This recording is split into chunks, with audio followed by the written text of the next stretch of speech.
Bollywood silver screen presenting the slumber. इस कहानी की शुरुआत में एक परिवार दिखाया जाता है जिसमें सहरा, उसका पति चार्ली और उसके 2 बच्चे, जिसमें बेटे का नाम डैनियल और बेटी का नाम एमिली होता है।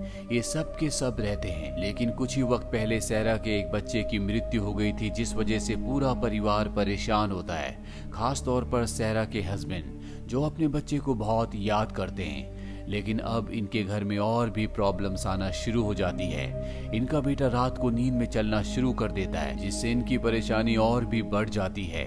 हालांकि कुछ ही दिनों में वो नींद में चलना बंद कर देता है, पर रात को जब वो सोता है तो अपने बेड के ऊपर पैरालाइज हो जाता है। वो अपनी सेंसेस खो देता है। साथ ही जहां पहले सिर्फ सहरा का बेटा नींद में चला करता था, अब सहरा, उसके हस्बैंड और उसकी बेटी भी रात को नींद में चलना शुरू कर देते हैं, जिसके बाद ये अजीब अजीब सी हरकतें करते हैं। किसी को भी कुछ नहीं पता होता कि वो क्या कर रहा है। ऐसा लगता है मानो कि ये एक जिंदगी में 2 जिंदगी जी रहे हो। अभी एक डॉक्टर के पास जाते हैं जिसका नाम एलिस आर्नल्ड होता है, जिसे बताते हैं कि हमारा बेटा नींद में चला करता है। वो कहती है कि बच्चे नींद में अक्सर चलते हैं, बहुत ही नॉर्मल है। जब भी एलिस को बताते हैं कि हमारा पूरा का पूरा परिवार नींद में चलता है, तो एलिस पूरी तरह से हैरान हो जाती है, लेकिन फिर भी वो इस बात को बहुत ज्यादा सीरियस नहीं लेती। वो इन सबको दवा देकर भेज देती है।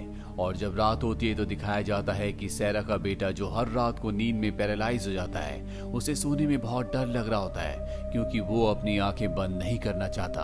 आंखें बंद करने के बाद, सोने के बाद उसे बहुत तकलीफ होती है, लेकिन उसे कुछ ही देर बाद नींद आ जाती है और रात को एक बार फिर से पूरा का पूरा परिवार नींद में चलना शुरू कर देता है। सहरा के हस्बैंड को लगता है कि जिस बच्चे की मृत्यु हो चुकी है वो अब भी उनकी गोद में है। वो उसे खिला रहे होते हैं। साथ ही सहरा की बेटी को दिखाया जाता है, जो सीजर से अपने सारे टेडी बियर्स को काट देती है। सहरा अपने लिए शेक बना रही होती है। इन सबको नहीं पता कि ये क्या कर रहे हैं। वहीं सहरा के बेटे को दिखाया जाता है, जो नींद में पूरी तरह से पैरालाइज है। वो अपने पेरेंट्स को बुलाना चाहता है, लेकिन वो मजबूर है। वो चाहकर भी उन्हें आवाज नहीं दे पा रहा होता, और तभी उसकी आंखें खुल जाती है। उसे वहां पर एक साया दिखता है, जिसके बाद सब के सब अपने होश में आ जाते हैं। और जब सहरा अपने हस्बैंड और अपनी बेटी के साथ अपने बेटे के कमरे में आती है, तो वो देखते हैं कि उनके बेटे की तबीयत बहुत ज्यादा खराब है। वो बहुत ज्यादा डरा हुआ है, जिसके बाद इस पूरे परिवार को विश्वास हो जाता है कि जो भी इनके साथ हो रहा है वो नॉर्मल नहीं है, वो बहुत ही खतरनाक है। इसीलिए एक बार फिर से डॉक्टर एलिस के पास जाते हैं। डॉक्टर एलिस पूरे परिवार के टेस्ट लेती है, जो पूरी तरह से नॉर्मल होते हैं, लेकिन अब वो फैसला कर लेती है कि वो पूरे परिवार को एक रात के लिए हॉस्पिटल में एडमिट करेगी।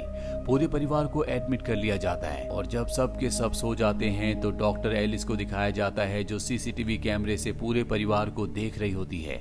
सब सो चुके हैं। सोने के कई घंटे बाद भी सब कुछ नॉर्मल होता है। एलिस कुछ देर के लिए उस कमरे से बाहर जाती है जहां पर उस सीसीटीवी कैमरे पर पूरे परिवार को देख रही थी, और ठीक उसी वक्त उस कमरे को दिखाया जाता है जहां पर सहरा और उसका पूरा परिवार है। एक बार फिर से वो नींद में जाग जाता है। साथ ही सहरा का बेटा, जो नींद में पैरालाइज हो चुका है, ऐसा लगता है जैसे कोई उसे टॉर्चर कर रहा है। उसे बिजली के झटके लग रहे हैं, और जब वो चिल्लाना शुरू करता है तो एलिस और डॉक्टर दोनों के दोनों इनकी मदद के लिए इनके रूम में आ जाते हैं। और जब एलिस रूम के अंदर जाती है तो सहरा का हस्बैंड उस पर हमला कर देता है। वो उसे मारने की कोशिश करता है, लेकिन इससे पहले कि वो ऐसा कर पाता, हॉस्पिटल में काम करने वाला स्वीपर पीछे से उसके ऊपर हमला करता है, जिससे वो बेहोश हो जाता है। अगली सुबह यहाँ पर पुलिस आती है और सहरा के हस्बैंड को गिरफ्तार कर लिया जाता है, क्योंकि रात को उसने एलिस को मारने की कोशिश की थी। हालांकि उसने ऐसा जानबूझकर नहीं किया था।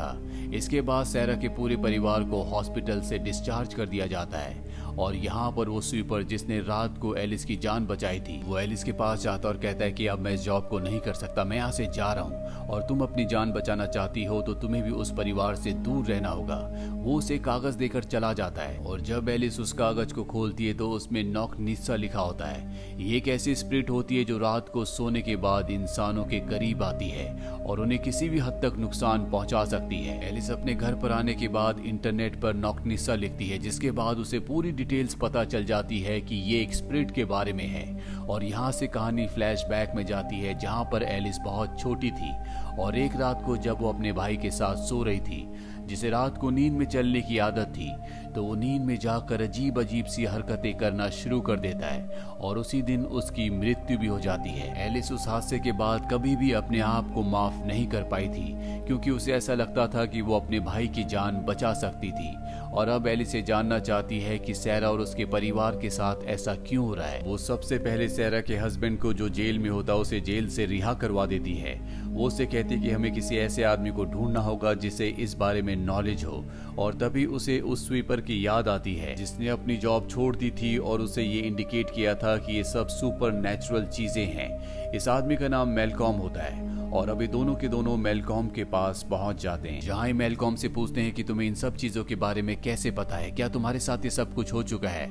मेलकॉम कहते हैं कि नहीं, मेरे साथ नहीं हुआ, लेकिन मेरे ग्रैंडफादर के साथ हो चुका है, जो अब भी जिंदा है। और अभी मेलकॉम के ग्रैंडफादर से मिलते हैं, जो इनको बताते हैं कि मेरे साथ भी कुछ ऐसा ही हो रहा था, लेकिन इससे पहले कि वो डीमन मुझे मारता, मैंने अपनी आंखों की आईलिड को काट दिया, जिसके बाद कभी मेरी आंखें बंद नहीं हुई और वो डीमन मेरे ऊपर हावी नहीं हुआ। वो डीमन तुम्हारे बेटे के ऊपर हावी है और जब तक वो तुम्हारे बेटे को मार नहीं देता, वो तुम्हारे घर से वापस नहीं जाएगा। अब ये सब के सब सैरा के घर पर आ जाते हैं। इन सब को पता है कि यहाँ पर जो कुछ हो रहा है वो सैरा के बेटे की वजह से हो रहा है। डीमन उसकी बॉडी पर हावी होता है, जिसके बाद वो पूरे माहौल को कंट्रोल कर लेता है और उसी की वजह से पूरा परिवार रात को नींद में जागता है। ये तय करते हैं कि आज इस सैरा के बेटे को सोने नहीं देंगे। ये सैरा के बेटे को कुछ दवाइयां देते हैं जिससे वो पूरी रात जागता रहता है और डीमन उसके ऊपर हावी नहीं हो पाता। और अब ये तय करते हैं कि इन्हें किसी न किसी तरीके से डीमन से हमेशा के लिए छुटकारा पाना होगा और सैरा के बेटे की जान बचानी होगी। एलिस ने अब तक इस बारे में बहुत ज्यादा रिसर्च कर ली होती है और अपनी रिसर्च के आधार पर वो सबको बताती है कि डीमन हमारी दुनिया में नहीं रहता, उसकी दुनिया दूसरी है, वो दूसरे डायमेंशन में रहता है और ये जो डीमन है ये ख्वाबों की दुनिया का डीमन है और अगर हमें उसे हराना है तो हमें ख्वाबों की दुनिया में जाना होगा, जिसके लिए हम सबको सोना होगा। और इसके बाद इस सब के सब इंजेक्शन लेकर सो जाते हैं और सोने के बाद ख्वाबों की दुनिया में जाने के बाद भी डीमन इन्हें पूरी तरह से अपने कंट्रोल में ले लेता है। सैरा के हस्बैंड को अपने मरे हुए बच्चे की छवि दिखती है, साथ ही यहाँ पर एलिस को अपने भाई की, जिसकी बचपन में मृत्यु हो गई थी। सैरा अपने आप को कंट्रोल नहीं कर पा रही होती, लेकिन यहाँ पर सिर्फ एक आदमी होता है जो कंट्रोल में होता है और वो होते हैं मेलकॉम के ग्रैंडफादर। वो जानते हैं कि डीमन अब सैरा के बेटे के ऊपर हमला करेगा, इसीलिए वो उसे बचाने के लिए आगे बढ़ते हैं, पर डीमन उन्हें भी अपने कब्जे में ले लेता है, यानी कि उन्हें पूरी तरह से पजेस्ट कर लेता है। वहीं सहरा को दिखाया जाता है जो नींद में अपने होश और हवास खो चुकी है। उसे कुछ पता नहीं होता कि वो क्या कर रही है। एलिस, जिसके सामने उसका भाई होता है, वो उसे अपने गले से लगा लेती है, पर अगले पल उसे एहसास होता है कि ये सच्चाई नहीं है, उसके भाई की मृत्यु हो चुकी है और ये डीमन है जो सब कर रहा है। और जिस पल उसे एहसास होता है वापस अपनी सेंसेस में आ जाती है, भागकर सहरा के बेटे के कमरे में जाती है ताकि उसे बचा सके। वो देखती है कि वहां पर मेलकम के ग्रैंडफादर सहरा के बेटे को मारने की कोशिश कर रहे हैं। वो उसे बचाने के लिए मेलकम के ग्रैंडफादर को मार देती है और यहाँ पर किसी भी ऐसे इंसान को बचाने का जिसे सपनों का डीमन मारना चाहता है, सिर्फ एक ही तरीका होता है कि उसके बदले कोई और सैक्रिफाइस हो जाए। और यहाँ पर मेलकम के ग्रैंडफादर सैक्रिफाइस हो चुके होते हैं, जिस वजह से सैरा के बेटे की जान बच जाती है। अगली सुबह यहाँ से एलिस को असाइलम ले जाया जाता है, क्योंकि सबको ये लगता है कि एलिस की दिमागी हालत ठीक नहीं है। इनकी बातों पर कोई भी विश्वास नहीं करता। इस घटना के कुछ दिनों बाद दिखाया जाता है कि सैरा का बेटा पूरी तरह से ठीक है, उसके ऊपर किसी भी तरह के कोई भी डीमन का साया नहीं है।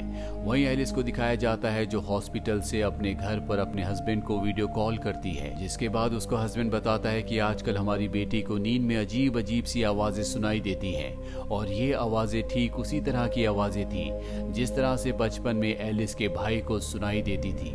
वो समझ जाती है कि डीमन अब उसकी बेटी के पीछे है, लेकिन उसकी बात पर यहाँ पर कोई भी विश्वास नहीं करता। दरअसल ये डीमन जब सबसे पहले इस दुनिया में आया था तो किसी को एक बुरा सपना, बुरा थॉट आया था और उसके बाद ये डीमन पैदा हुआ और आज भी ये इसी दुनिया में है। ये डीमन बहुत ही शक्तिशाली होता है, इसीलिए सपनों में ये किसी भी रूप में आ सकता है। सबसे पहले बच्चों को अच्छे अच्छे सपने दिखाता है, उन्हें लालच देता है और इसके बाद उनके सपनों में उनकी जिंदगी पर पूरी तरह से हावी हो जाता है और धीरे धीरे उन्हें मारना शुरू कर देता है। दरअसल ये डीमन हम सब की जिंदगी में है, जिसमें हमारे अंदर लालच, दूसरों के प्रति ईर्ष्या होती है। ये वो चीजें हैं जो धीरे धीरे हमारी जिंदगी पर, हमारे ऊपर पूरी तरह से हावी हो जाती है। इनके चलते ना हम कभी खुश रह पाते हैं और ना ही दूसरों को खुशियां देते हैं और ये ईर्ष्या और लालच धीरे धीरे हमें मारना शुरू कर देती है। इसी के साथ ये फिल्म, ये कहानी यहीं पर खत्म हो जाती है। उम्मीद करते हैं कि ये कहानी आपको पसंद आई होगी।